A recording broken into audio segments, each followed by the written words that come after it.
Okay, everyone, welcome to our Canadian Tax 101 webinar. I am Shannon Bornson. I am chairperson of the Minnesota District Export Council. Thanks for taking time out today to join us on what I am going to say is a chilly afternoon for everyone. Given it's snowing in Florida, I feel like that is a pretty solid guess. But I wanted to just give you a really brief introduction if you are not familiar with what a District Export Council is. We are a group of volunteers across industries and job functions that are really passionate about international business. And it is our task to help businesses in our respective states expand their export business. And we do that largely through education, information sharing, and networking. So as part of that charter, we are offering this webinar series with our partners in Canada, Gowling. For today's webinar, we do encourage you to submit any questions you have along the way. Please put those in the Q&A, not the chat. That will be monitored, and at the end, we'll have some time for that. Also want you to know during the Q&A, we are recording this webinar, but during the Q&A, we're going to not be recording because we want you to feel very comfortable in asking your questions and knowing that when there is a playback, that will not be part of the playback. So with that, I welcome you again, and I'm going to turn it over to our partners at Gowling WLG. Thank you so much, and thanks for having us here today. Indeed, it is a chilly, snowy day in Montreal and in Canada, I think, across our offices. So the topic you'll see is a little bit quite on point. So today we wanted to walk you all through some Canadian tax considerations of expanded activities into Canada using some concrete examples. We may not cover all your examples, but we thought it would be easier to see different scenarios rather than concepts. And I want to just give you a couple of words about Gowlings and what we do. We are one of the largest law firms in Canada. And what you might be happy to hear is that we often work with foreign companies, manufacturers, importers, exporters, industry associations, helping them on a variety of issues, including things like trade issues or import-export controls, custom classification issues, valuations, and of course, the subject of today's presentation, tax issues. So just a little bit about us and the presenters today. I have with me Malia Amgar. She's one of our partners in the Montreal Tax Group. She specializes in international tax and cross-border transactions. And before she joined Gowling, she was working for one of the big four accounting firms, where she tells me she realized that although compliance is essential, she rather worked on the tax questions rather than crunching the numbers. So we're really happy that she saw the light. I also have with me Eric Hendry. He is a senior tax associate in our Toronto office. And before joining Gowlings, he actually spent 2 years at the Government of Canada, Department of Finance, drafting some of Canada's international tax rules. So we like to blame him for all the tricky ones. Sorry, Eric. As well, we have Puyan Zibian, who is a tax associate in our Montreal office. And he's a big Montreal Canadiens fan, so please don't hold that against him. And finally, myself, I am a senior partner in the tax group, also out of Montreal. I specialize in cross-border M&A and international tax, as well as sales taxes. And I'm heavily involved with our firm's U.S. business development initiatives and helping our U.S. And our American neighbors, really, with their expanded operations into Canada. I've also lived in 7 provinces, so if you ever need some travel advice, just shoot me an email. So without further ado, I'm going to start with our fact scenarios. Just to switch to the next slide, please. Sorry for the repeat of what you're seeing outside the door, but we thought it'd be fun to have an example involving snow. So imagine you are Snowco, a very successful high-end snowblowers manufacturer out of St. Cloud, Minnesota. So we couldn't help ourselves because clouds make snow. So there you are. And let's say you're looking at the Canadian market as a potential for expansion of your sales. Next slide, please. if you in our case, we thought, we often will look to Canadian retailer to sell the product. And the question that always comes up is when you're selling, where do you want to deliver the goods, the material that's being purchased? Is it, in this case, to be done in Ontario at the client's facilities, or could you choose instead, and is it better from a tax perspective, to instead have the customer uh, pick up the product or be responsible for delivery at your own workhouses in the US and have them facilitate then the import into Canada. So there's different tax implications of each of those that we're gonna go through today, and we're gonna be layering different facts on here to just show you how the tax issues expand and which ones are relevant at different points in time. So when you're at that really preliminary stage of your expansion into Canada, the main issue you're always worried about is sales taxes. And namely, two questions come up. One, do I have to collect sales tax, Canadian sales tax, what we call the goods and services tax, or harmonized sales tax? And those are the same thing, really. It's the federal taxes, the GST, and when the province has harmonized their own provincial tax to the federal, we call it the HST, harmonized sales tax. So one, do I have to collect the tax on this sale? And irrespective of that, number two, is there the tax on the importation into Canada, is there a way to recover it or not? So the most important thing for determining whether tax applies on a sale into Canada is the delivery point.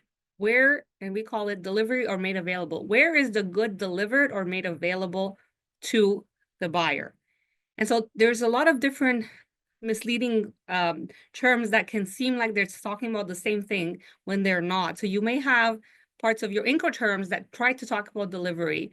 You might have somebody else who's the importer of record, and so you think, okay, maybe that's important to delivery. And then you'll have contractual terms that will talk about delivery as well.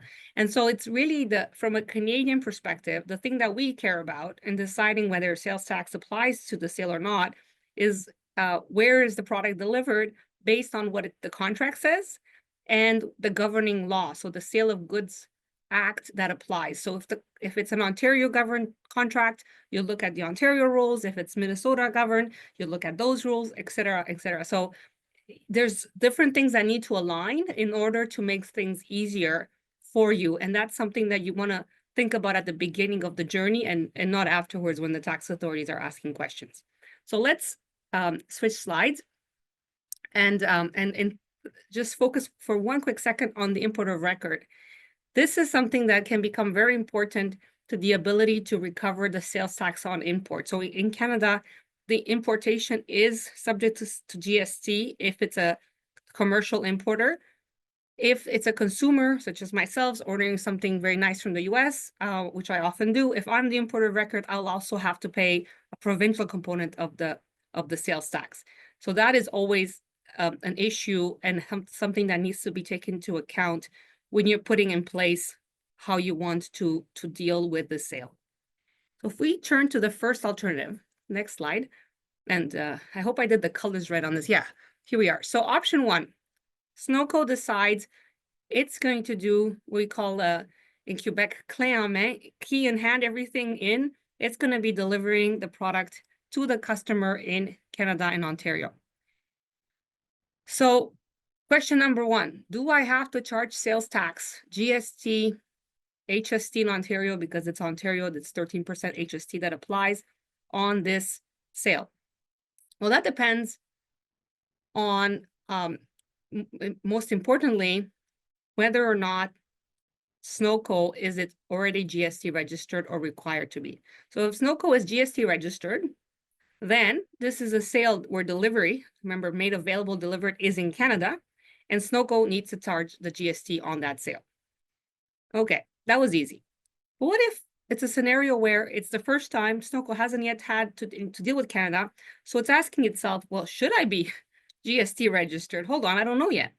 Well, the test here is one that's a little bit different than what you have in the States which is what you guys call nexus, we call it carrying on business.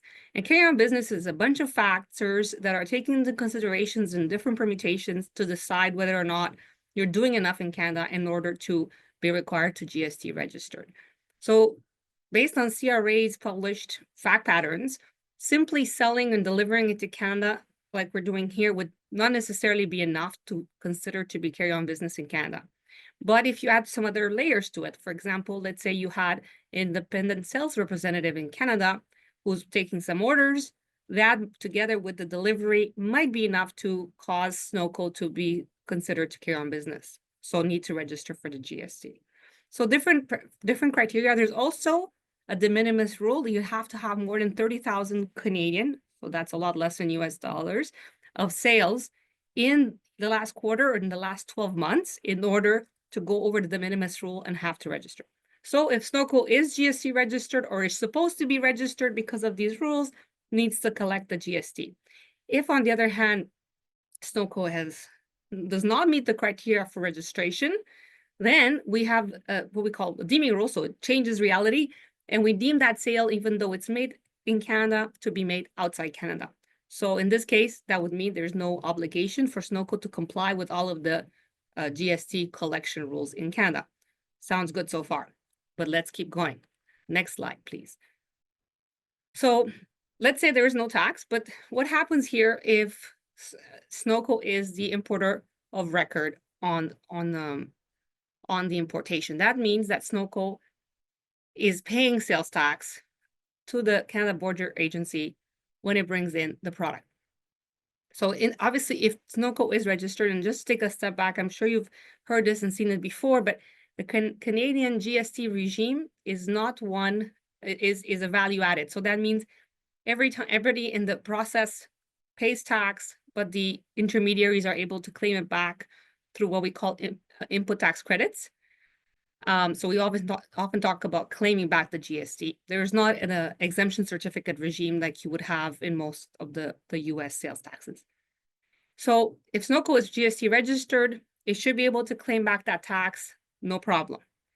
If Snowco is not GST registered, then we need an alternative. And the alternative is to have the Canadian purchaser that is itself GST registered recover the tax instead.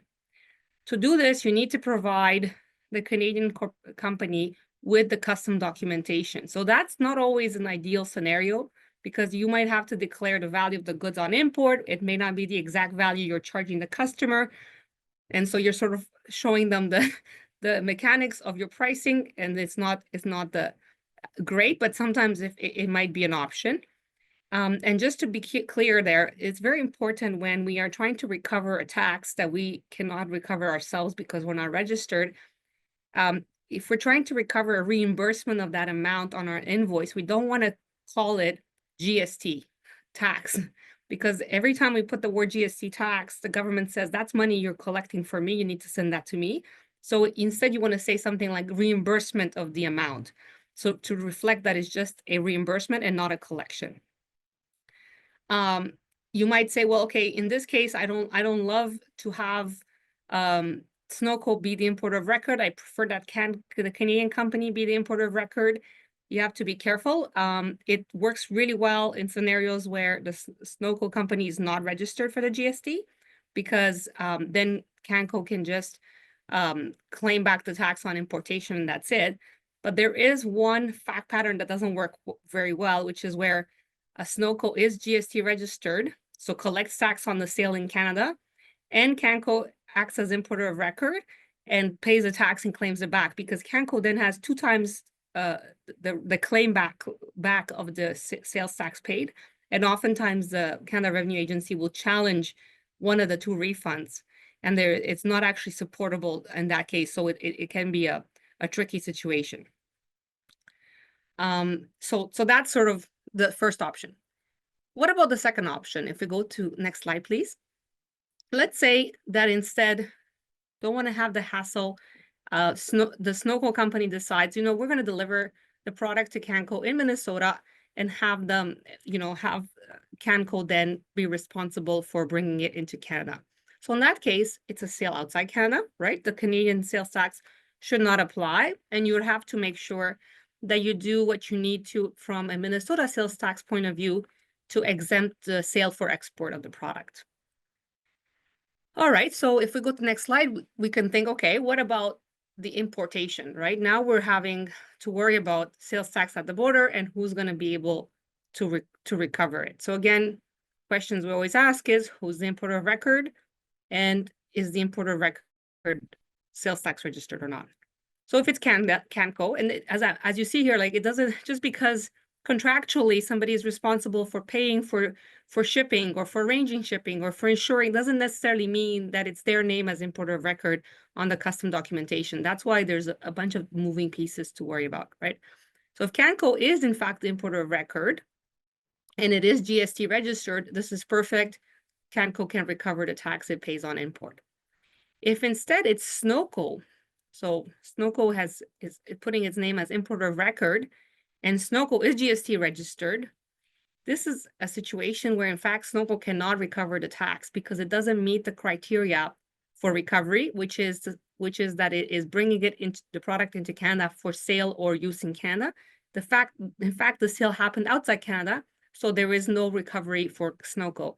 And in that situation, in fact, there's a requirement to make an election called the GST 532 to deem the sale to be made in Canada. So again, sale made outside Canada, that's very nicely drawn out on the colors there, but now we're electing to make the sale in Canada because Snowco needs to claim back the sales tax on the importation.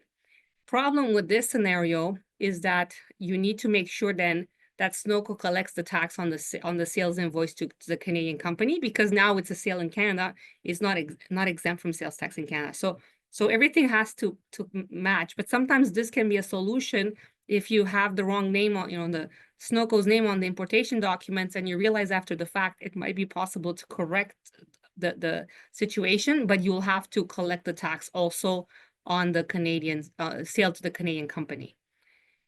And then the last alternative is if Snowco is importer of record and is not GST registered, then the Canadian company might be able to claim the GST paid as a constructive importer of the product. So imported for it and not for Snowco's benefit. But again, going back to the example earlier, you need to give the customs documentation to the Canadian company for it to file the claim for the refund. And so in effect, you're giving them all the information about your product, valuation, etc. At that time. So it may not be ideal. So we've been talking about sales to B2B, but what about a situation where we decide we'd like to sell B2C to Canada? Next slide, please. So let's say direct sales to Canadian customers, consumers. Consumers means people who are not GST registered. How would this be dealt with? Quite often, that's how we might start targeting the Canadian market with a common carrier delivering. So in this case, if the sales made outside of Canada, deliveries outside Canada, under the rules that we talked about earlier, no sales tax, no GST to collect here. And then if the Canadian consumer puts their name on as importer of record, they would then pay the tax on import. And that's always a fun when you have FedEx calling you, telling you, hey, we have your shampoo, but you got to give us $50 for us to deliver it. Not ideal. So usually, if we go to the next slide, what people tend to do is to have a delivery of record under the name of the US seller. So in this case, Snowco. And then, of course, we have to be careful because the sales tax on import, somebody has to pay it. And when you have a consumer, there is no recovery, right? So if the consumer is not the importer of record and it's Snowco, Snowco pays the tax. It's not able to recover it unless, it gets GST registered, and then would have to collect tax on the sale in Canada. So there's not really any way out of it. And usually, you either have it as a cost or you would increase your price of your product to cover for the sales tax differential. And then I wanted to look at another scenario that we often are seeing now, which is where, if you go to the next slide, you have a decision made, well, we really need to get the product closer to customers, faster delivery. What about if we warehouse this product with a third-party fulfillment warehouse in Canada and deliver from that warehouse to the customer. So in this case, you haven't changed anything. You do not have more nexus, more presence in Canada, but there is a relatively new rule that says, look, if you deliver goods from a Canadian location, even though you don't control it, you're just using the fulfillment warehouse, the fact that you're delivering it from a Canadian location, if you pass the threshold, which is $30,000 of sales, Canadian, we will require you to register for the GST and collect it. So this is an additional rule to what we were talking about earlier about registration that is triggered by sales B2C, so to consumers who are not GST registered. How do you know? Well, you got to ask them for their number if you think they are. And if you have more than 30,000 on these kinds of sales, now you have to comply with Canadian GST registration and collection rules. So that's a pretty important one. And if you do deal with Quebec, they have a special rule for the Quebec sales tax. We don't go into it too much here, but it's very much like this, but for Quebec warehousing. So that's really targeting B2C sales through local warehouses.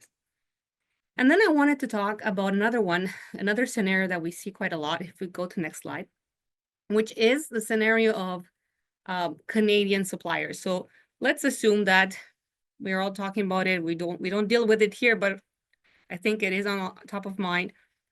Let's say because of tariffs, we decide that we want to use a Canadian seller to procure the snowblower. Let's say it's a third-party product that we are reselling.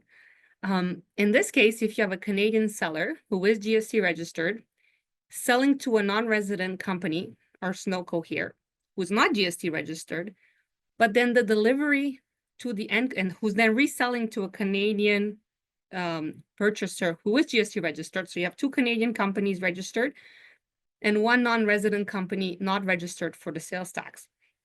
In this case, normally, if you do not get, we call a dropshipment certificate, the Canadian supplier would collect sales tax on the sale to Snowco because it's with delivery in Canada. And then Snowco would not collect tax on the sale to Canco because it is a non-resident, so it's deemed made outside Canada. And so you'll have this sort of tax in the system that cannot be recovered on the first sale, the sale down that you see there. And so the only way out of this is to make sure that Canco gives the Canadian supplier a dropshipment certificate that says, hey, I'm tax registered. I meet the exclusion rule here. And that would allow the supplier to make the sale to Snowco without any GST, and there wouldn't be no tax leakage in the system. So that's an important one to keep in mind. There's lots of rules about dropshipment and services and so on that you can go into. I don't want to go too much into the details, but I thought it was an important example to highlight. So I'm going to stop there on these series of examples and pass it to Eric to talk about some income tax obligations that can come up when we have additional touch points to Canada. If we don't mind to go to the next slide, please. Thanks so much, Laura. So we've considered the tax implications of exporting and selling goods directly to the Canadian market. But when we're thinking about cross-border businesses in general, we also want to think about some of the other kinds of cross-border activities that might give rise to Canadian tax considerations. And one of these that's very common that I'd like to go over is cross-border marketing activities. So in this example, we have Snowco again. They learn about, let's say, an upcoming, winter equipment trade show in Winnipeg, and they want to expand their business in Canada. They know that there's going to be retailers who are present there, and they think it's an excellent opportunity to showcase their snowblowers with potential retailers. And they're thinking about sending a team of sales representatives. So what are the sort of Canadian tax considerations that they need to bear in mind? Next slide, please. So from a Canadian tax perspective, there's two key things that we want to think about if we're doing these kinds of activities. And we'll go over each of them in turn. So the first is, does the marketing work, attending a trade show, for instance, create an income tax obligation in Canada? We're going to look at filing obligations and payment obligations, which are separate but related. And then we're going to look at whether there's Canadian payroll withholding obligations for the salaries that you're paying to your employees while they're in Canada performing these activities. Next slide. So the first thing we want to look at if we're Snowco attending this trade show is whether they need to file a Canadian tax return. And so in Canada, a US business that has activities in Canada will need to file, generally speaking, a Canadian tax return if they're considered to be what's called carrying on a business in Canada. So what is carrying on a business in Canada? What does that mean? We'll start with what it's not.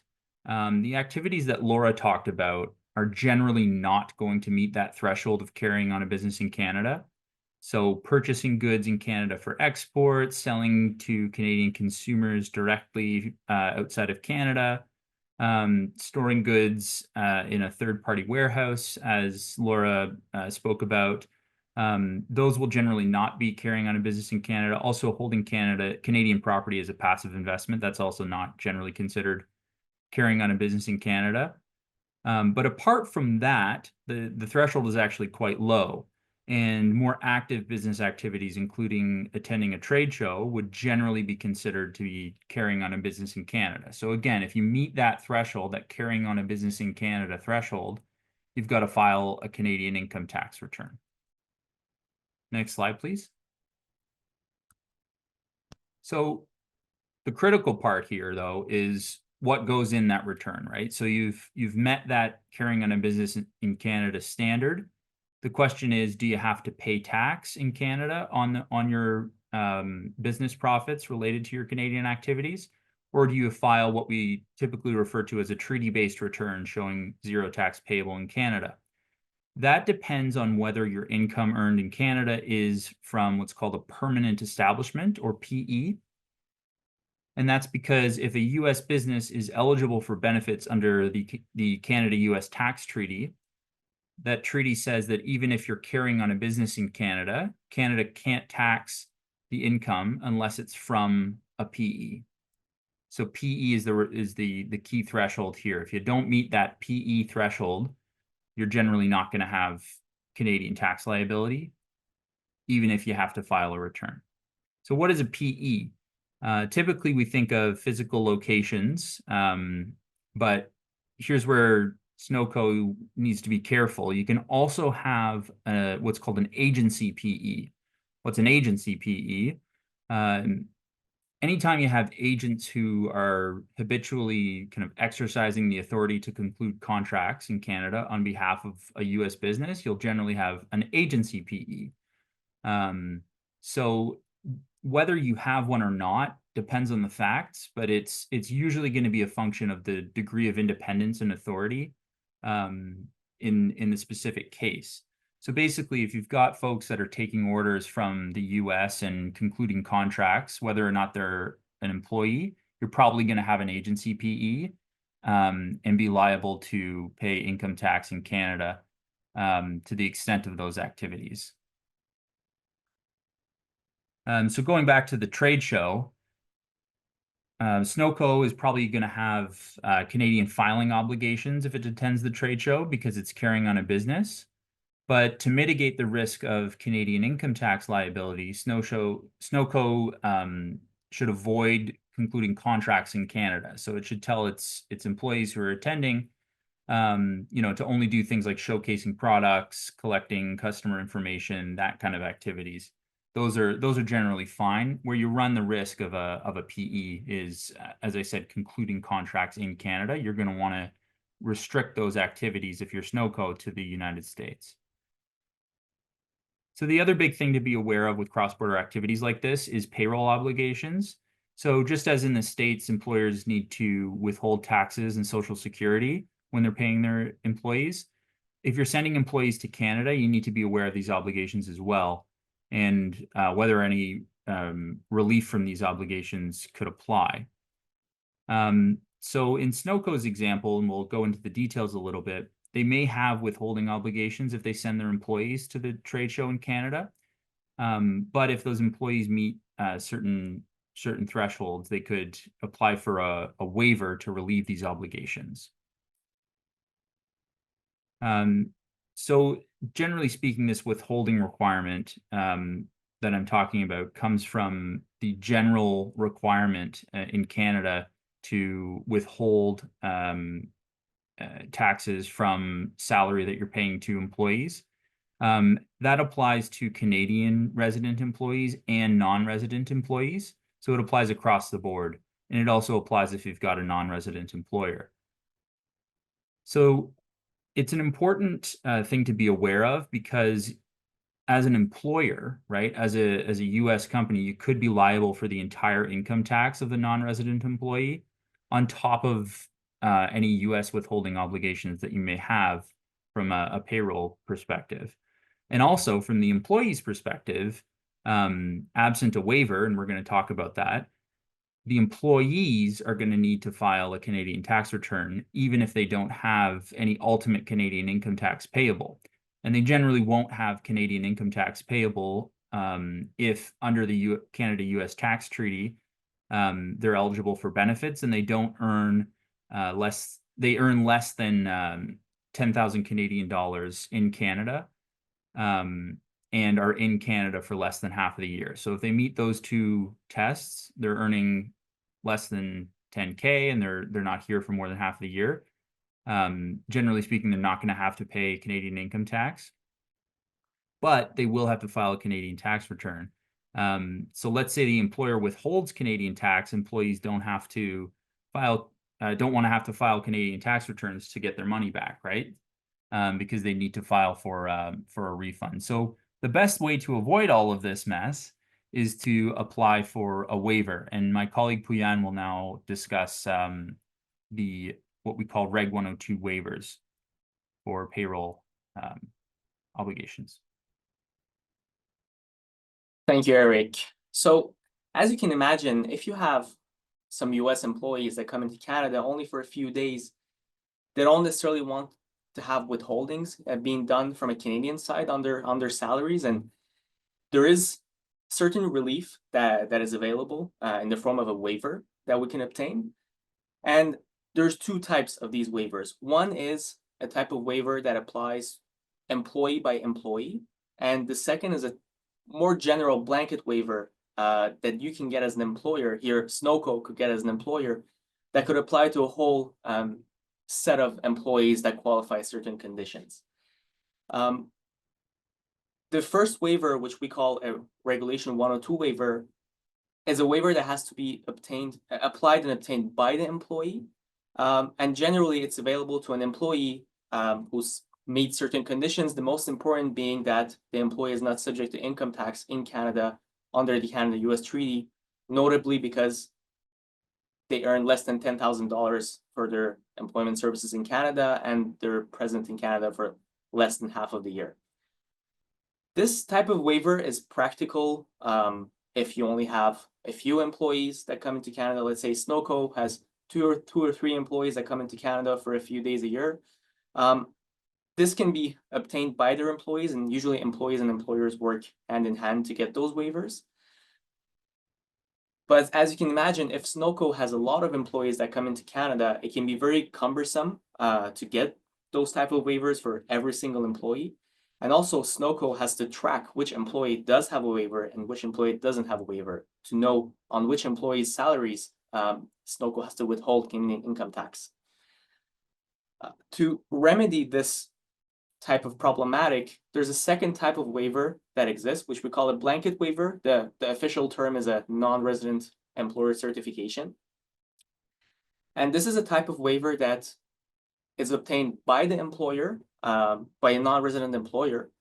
And once it's obtained, the waiver applies to a whole set of employees, assuming they meet certain conditions then. And again, the most important is that the employees are not subject to income tax in Canada under the treaty, and they don't surpass the minimum number of days that they spend in Canada. If those are satisfied, and if that employer gets this type of waiver, then that one waiver applies to all the employees that fall under the condition. So you don't need to get If you have 20 employees coming to Canada, you don't need 20 separate waivers for each employee.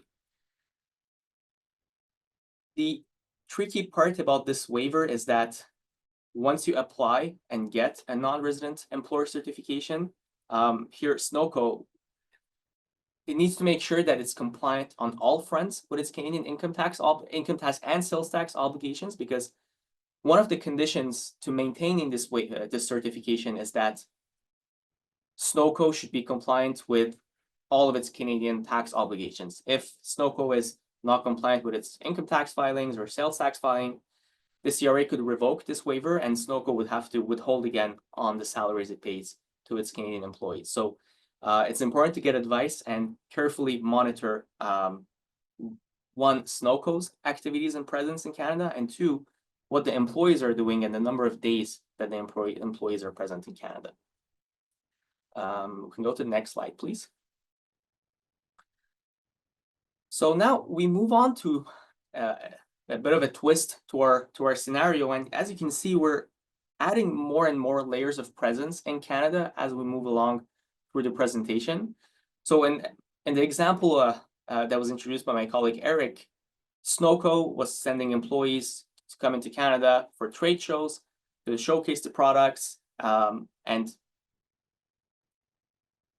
now in this new scenario, we're adding an extra element of what happens if employees of Snowco come into Canada to provide services to Snowco's employees physically. So we're saying that as part of its business model, Snowco typically offers an optional service for a small additional fee, where an expert technician trains the retailer staff on the snowblower's features and benefits.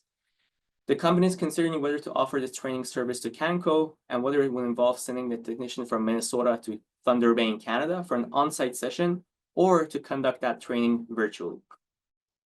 Next slide, please. So in this new scenario where employees of Snowco are physically providing services in Canada, there's some similar income tax and payroll considerations that apply. So Snowco, again, likely would consider to be carrying on business in Canada and may have filing obligations in Canada. And Snowco has to evaluate whether or not it's carrying on that business through a permanent establishment. In the previous example, the permanent establishment was caused by employees having authority to contract. So we call that agency PE. Here, it would be what we call services PE. It's generally when the employees are present in Canada on the project, providing services for longer than 183 days in Canada. The Canadian payroll withholding obligations are very similar. So withholding has to be done on the salaries paid to non-resident employees in Canada, just as for Canadian employees, and similar types of waivers can be obtained. In this scenario, the additional consideration that Snowco has to be aware of is that because their employees are providing services in Canada physically, their customers would need to withhold on the service fees, on the invoice that Snowco issues to them for the service fees, on account of what we call Regulation 105. Next slide, please. So generally, this obligation says that when a non-resident provides services in Canada, again, not virtually, but physically in Canada, then the Canadian payor has to withhold 15% of the service fees and remit them to the CRA. If those services are rendered in Quebec, there's an additional 9% withholding that must also be done by the customer. And this is not a final tax, and to the extent that Snowco qualifies for treaty benefits and is not subject to Canadian income tax under the Canada-US treaty, Snowco would get this money refunded to them once Snowco files their treaty return in Canada. But there could be a timing issue because Snowco is not going to get the full amount of their invoice, and they have to wait until they get their withholdings refunding to them by the tax authorities. So it's possible for Snowco to make a request to the CRA and get a waiver so that their Canadian customers would no longer need to withhold this 15% and the additional 9% for Quebec when they pay the service fees to Snowco. Next slide, please. So this is what we call a Regulation 105 waiver. And It's a waiver that Snowco would need to get in advance before it starts providing services in Canada. And as it currently stands, this type of waiver has to be obtained for each customer and for each service that's rendered in Canada. So let's say Snowco has 10 or 15 customers in Canada and renders, let's say, post-sale services to each 15 of the customers, then Snowco needs to get a separate waiver with respect to each customer and each service. Recently, the Canadian government introduced a new type of waiver that's going to be a blanket waiver. There's no timing or much details about it yet, but the way it's most likely going to work is that Snowco can get a waiver with respect to a certain type of services that renders in Canada that would apply to a whole set of customers. So in that case, Snowco would no longer need to get a separate waiver for each customer and can provide that blanket waiver to their customers and ask their customers to not withhold those 15% on the service fees that their customers pay. So now I'm gonna give the table to my colleague Malia, who's gonna talk about an additional twist to our scenario and an additional presence, and what happens if Snowco has even more presence in Canada. So over to you, Malia. Thank you. Next slide. So now things are going really well for Snowco, and they see that there's a lot of potential in the Canadian market, and they want to expand and have a presence, have sales representative present in Canada, and sell directly to retailer, and is considering using local sales representatives, so Canadian employee. Here, it's a little bit different than the scenario Eric discussed earlier, where Snowco would send U.S. employee to trade show, because there was a way to mitigate the Canadian income tax risk by limiting the power of the sales representative. But here, the business intention and the goal is really to have a strong presence in Canada and expand. Next slide. Snowco could consider doing that using either sales representative as an employee or as independent contractor. And that decision has significant tax and legal implication. If Snowco hires sales representative as an employee, this would likely create a permanent establishment for Snowco, because the employee will have the authority to contract on behalf of Snowco and will conclude contract in Canada. So there will be in the presence of a deemed permanent establishment, and Snowco would be subject to Canadian income tax. This deeming provision does not apply to independent contractor. So if Snowco decides to hire an independent contractor, the relationship must be really one of an independent contractor in fact too, because if not, there is a risk of that relationship being recharacterized as an employee-employer. Example, that the independent agent has other clients, there's no control over its work and responsibility. That doesn't create a permanent establishment for Snowco. Let's say they see and value that it would definitely be beneficial to have all those employees, because they want a certain control and expand in different provinces and have a really strong presence. So Snowco employs Canadian employee as sales representative. That means that it will be subject and it will have to pay Canadian income tax on its business profit that are attributable to the operation in Canada at a rate of approximately 26.5%.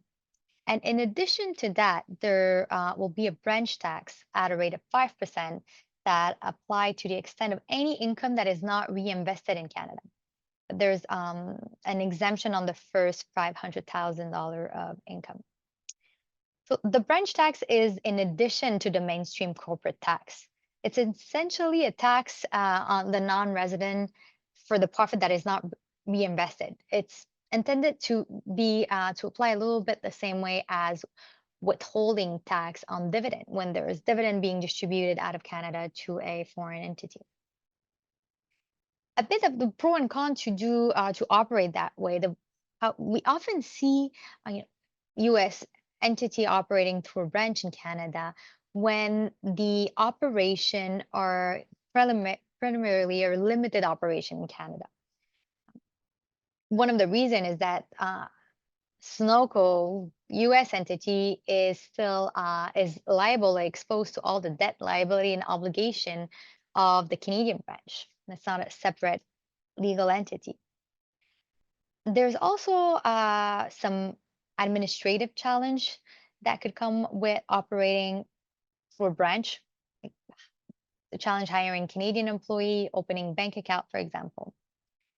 So maybe after a few years, Sunoco sees even more potential and growth and really wants to have a strong presence and decide to explore the idea of expanding into Canada, but through a subsidiary. So it would create a separate legal entity. That subsidiary be deemed to be Canadian resident, will be subject to tax in Canada at similar rates, so the income tax rate of approximately 26.5%. And here, Canadian subsidiary would not be subject to the branch tax. But any distribution from Canada to the US in the form of dividend will be subject to a withholding of 5%. However, the capital contribution made initially by Sunoco will not be recharacterized as a dividend. So it can be distributed and repatriated out of Canada tax-free. In terms of the payroll and the sales tax obligation, they're the same as the one that would have been applicable to the branch, but are often easier to manage from an administrative and compliance. Just you can imagine the complexity sometimes of tracking what's the income, the income derived from the Canadian operation versus US. Having a separate legal entity, a subsidiary, makes it easier. And in that scenario, if Sunoco has a Canadian subsidiary and need to send some US employee to do some work in Canada here and there, we strongly recommend to have those US employees seconded to the Canadian subsidiary. So all the payroll obligation will be at the Canadian subsidiary, and Sunoco US will not have any obligation there. As you can foresee, once Sunoco is in that phase of its business, there's also other Canadian legal consideration that will need to be taken into consideration, like labor, transfer pricing, immigration, some corporate and regulation matter, and well, it's a whole picture here, but definitely something that we can assist you with if you have any question. Thanks so much. And I think that concludes sort of the tax part of the presentation on our side, but I wanted to first of all thank everybody for listening and open it up to questions. I think we're going to stop the recording now.